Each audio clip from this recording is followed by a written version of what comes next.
ನಮಸ್ಕಾರ ಸ್ನೇಹಿತರೆ. ಆರ್ಸಿಬಿ ಮತ್ತೆ ಸಿಎಸ್ಕೆ ನಡುವಿನ ಮೊದಲ ಪಂದ್ಯದಲ್ಲಿ ಸಿಎಸ್ಕೆ ತಂಡ ಭರ್ಜರಿಯಾಗಿ ಗೆದ್ದ ನಂತರ ಬಿಡುಗಡೆ ಆಯಿತು IPL 2024ರ ಹೊಸ ಪಾಯಿಂಟ್ಸ್ ಟೇಬಲ್. ಗೆದ್ದ ನಂತರ ಸಿಎಸ್ಕೆ ತಂಡಕ್ಕೆ ಆಯಿತು ಪಾಯಿಂಟ್ಸ್ ಟೇಬಲ್ ನಲ್ಲಿ ದೊಡ್ಡ ಲಾಭ. ಹಾಗಾದರೆ ಸದ್ಯದ ಹೊಸ ಪಾಯಿಂಟ್ಸ್ ಟೇಬಲ್ ಯಾವ ರೀತಿ ಇದೆ ಮತ್ತೆ ಮೊದಲ ಪಂದ್ಯದ ಸಂಪೂರ್ಣ ಮಾಹಿತಿಯನ್ನು ಈ ವಿಡಿಯೋದಲ್ಲಿ ತಿಳಿದುಕೊಳ್ಳೋಣ. ದಯವಿಟ್ಟು ವಿಡಿಯೋ ಕೊನೆಯ ತನಕ ನೋಡಿ ಮತ್ತೆ ಇತರೆ ಆರ್ಸಿಬಿ ಫ್ಯಾನ್ಸ್ ಗಳಿಗೂ ಕೂಡ ಶೇರ್ ಮಾಡಿ. ಅದಕ್ಕೂ ಮುನ್ನ ವೀಕ್ಷಕರೇ, ನೀವು ಕೂಡ ಅನುಜ್ ರಾವತ್ ಮತ್ತೆ ದಿನೇಶ್ ಕಾರ್ತಿಕ್ ಅವರ ಅದ್ಭುತ ಬ್ಯಾಟಿಂಗ್ ಗೆ ಒಂದು ಮೆಚ್ಚುಗೆ ವ್ಯಕ್ತಪಡಿಸುತ್ತಿದ್ದರೆ ಈ ವಿಡಿಯೋಗೆ ಒಂದು ಲೈಕ್ ಮಾಡಿ. ಮತ್ತೆ ನಿಮ್ಮ ಪ್ರಕಾರ ಆರ್ಸಿಬಿ ತಂಡ ಇಂದಿನ ಪಂದ್ಯವನ್ನು ಸೋಲಲು ಪ್ರಮುಖ ಕಾರಣವನ್ನು ನಮಗೆ ತಪ್ಪದೇ ಕಮೆಂಟ್ ಮೂಲಕ ತಿಳಿಸಿ. ಸ್ನೇಹಿತರೆ, ಆರ್ಸಿಬಿ ಮತ್ತೆ ಸಿಎಸ್ಕೆ ನಡುವೆ IPL 2024ರ ಮೊದಲ ಪಂದ್ಯ ಚೆನ್ನೈನ ಚೆಪೋಕ್ ಕ್ರೀಡಾಂಗಣದಲ್ಲಿ ನಡೆದಿತ್ತು. ಈ ಮಹತ್ವದ ಪಂದ್ಯದಲ್ಲಿ ಟಾಸ್ ಗೆದ್ದು ಮೊದಲು ಬ್ಯಾಟಿಂಗ್ ಮಾಡಿದಂತ ಆರ್ಸಿಬಿ ತಂಡಕ್ಕೆ ಆರಂಭಿಕ ಆಟಗಾರರಾದ ವಿರಾಟ್ ಕೊಹ್ಲಿ ಮತ್ತೆ ಫಾಫ್ ಡು ಪ್ಲೆಸಿಸ್ ಅವರು ಸ್ಫೋಟಕ ಬ್ಯಾಟಿಂಗ್ ನಡೆಸುವ ಮೂಲಕ 41 ರನ್ಗಳ ಭರ್ಜರಿ ಆರಂಭವನ್ನು ದೊರಕಿಸಿಕೊಟ್ಟರು. ನಂತರ ಫಾಫ್ ಡು ಪ್ಲೆಸಿಸ್ ಅವರು 35 ರನ್ ಗಳಿಸಿದಾಗ ಸಿಕ್ಸರ್ ಬಾರಿಸಲು ಹೋಗಿ ಕ್ಯಾಚ್ ಔಟ್ ಆಗುವ ಮೂಲಕ ಪೆವಿಲಿಯನ್ ಸೇರಿಕೊಂಡರೆ, ವಿರಾಟ್ ಕೊಹ್ಲಿ ಅವರು ಕೂಡ ಸಿಕ್ಸರ್ ಬಾರಿಸಲು ಹೋಗಿ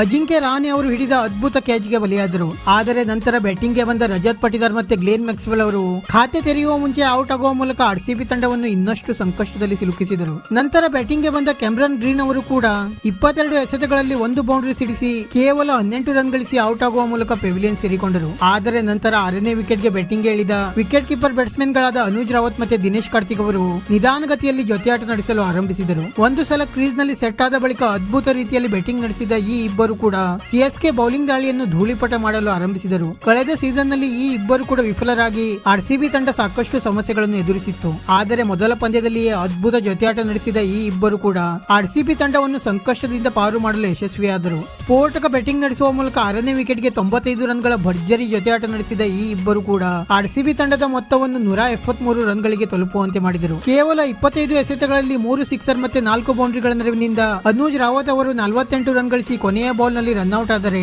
ದಿನೇಶ್ ಕಾರ್ತಿಕ್ ಅವರು ಕೂಡ ಅಷ್ಟೇ ಸ್ಫೋಟಕ ಬ್ಯಾಟಿಂಗ್ ನಡೆಸಿ 26 ಎಸೆತಗಳಲ್ಲಿ 2 ಸಿಕ್ಸರ್ ಮತ್ತೆ 3 ಬೌಂಡರಿಗಳ ನೆರವಿನಿಂದ 38 ರನ್ ಸಿಡಿಸಿ ಕೊನೆಯ ತನಕ ಅಜೇಯರಾಗಿ ಉಳಿದರು. ಮತ್ತೆ ಸಿಎಸ್ಕೆ ಪರ ಅದ್ಭುತ ಬೌಲಿಂಗ್ ದಾಳಿ ನಡೆಸಿದ ಮುಸ್ತಫಿಜುರ್ ರೆಹಮಾನ್ ಅವರು 4 ಓವರ್ ನಲ್ಲಿ 29 ರನ್ ನೀಡಿ ಪ್ರಮುಖ 4 ವಿಕೆಟ್ ಪಡೆದು ಮಿಂಚಿದರು. ನಂತರ 174 ರನ್ಗಳ ಗುರಿ ಬೆನ್ನಟ್ಟಿದ ಸಿಎಸ್ಕೆ ತಂಡಕ್ಕೆ ಆರಂಭಿಕ ಆಟಗಾರರಾದ ಋತುರಾಜ್ ಗಾಯಕ್ವಾಡ್ ಮತ್ತೆ ರಚಿನ್ ರವೀಂದ್ರ ಅವರು ಮೊದಲ ಓವರ್ ನಿಂದಲೇ ಸ್ಫೋಟಕ ಬ್ಯಾಟಿಂಗ್ ನಡೆಸುವ ಮೂಲಕ ಭರ್ಜರಿ ಆರಂಭವನ್ನು ದೊರಕಿಸಿಕೊಟ್ಟರು. ತಮ್ಮ ಚೊಚ್ಚಲ ಪಂದ್ಯದಲ್ಲಿಯೇ ಅದ್ಭುತ ಬ್ಯಾಟಿಂಗ್ ನಡೆಸಿದ ರಚಿನ್ ರವೀಂದ್ರ ಅವರು ಕೇವಲ 15 ಎಸೆತಗಳಲ್ಲಿ 3 ಸಿಕ್ಸರ್ ಮತ್ತೆ 3 ಬೌಂಡರಿಗಳ ನೆರವಿನಿಂದ ಸ್ಫೋಟಕ 37 ರನ್ ಸಿಡಿಸಿ ಔಟ್ ಆದರೆ, ನಾಯಕ ಋತುರಾಜ್ ಗಾಯಕ್ವಾಡ್ ಅವರು 15 ಎಸೆತಗಳಲ್ಲಿ 15 ರನ್ ಸಿಡಿಸಿ ಪೆವಿಲಿಯನ್ ಸೇರಿಕೊಂಡರು. ಆ ನಂತರ ಬ್ಯಾಟಿಂಗ್ ಗೆ ಬಂದ ಅಜಿಂಕ್ಯ ರಹಾನೆ ಅವರು ಕೂಡ ಅಷ್ಟೇ ಸ್ಫೋಟಕ ಬ್ಯಾಟಿಂಗ್ ಮಾಡಲು ಆರಂಭಿಸಿದರು. ಒಂದು ಕಡೆ ಅಜಿಂಕ್ಯ ರಹಾನೆ ಅವರು ಅಬ್ಬರಿಸುತ್ತಿದ್ದರೆ, ಇನ್ನೊಂದು ಕಡೆ ಡೆರೆಲ್ ಮಿಚೆಲ್ ಅವರು ಸ್ಫೋಟಕ ಬ್ಯಾಟಿಂಗ್ ನಡೆಸಿ ಬೌಂಡರಿ ಮತ್ತೆ ಸಿಕ್ಸರ್ ಗಳ ಸುರಿಮಳೆಗೈಯಲು ಆರಂಭಿಸಿದರು.